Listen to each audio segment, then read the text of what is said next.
Minutes. Thank you, Mr. Chair, Chairman Barve, as well as Vice Chair Stein, and all the honorable members of the House Environment Transportation Committee. I'm Council President Nick Mosby here to urge a favorable outcome for House Bill 881. We all know, and we're going to hear probably over and over again, the impacts of what COVID-19 has placed on every square inch of Maryland.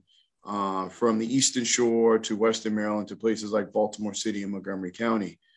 We know one of the huge outliers associated with that impact was related to housing and housing insecurity. What we also know is that exacerbated current conditions that disproportionately have impacted Black and Brown communities all throughout our state.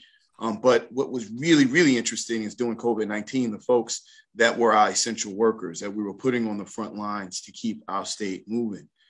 In response to the growing need of housing security, the council here in Baltimore immediately introduced legislation packages to address some of the housing needs back in January 2021.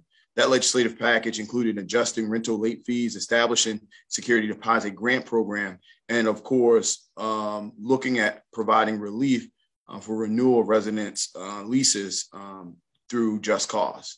The legislation specifically addresses the eviction loophole that allowed hundreds of our city residents experiencing economic hardship to have housing insecurity issues. In July of 2021, data show that evictions from that hardship doubled, and that's when we took swift action. Now, we will hear today that the sky is going to fall with Just Cause, that it's bad policy, that it's anti-business, but that is not what we were able to uncover during post-passing of that legislation here in the city of Baltimore.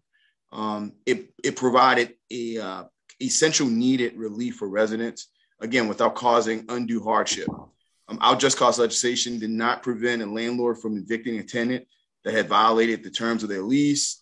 It didn't stop landlords to address the concerns of fellow tenants. And I'll just ask you to pass it. Thank you so much, Chair. Okay.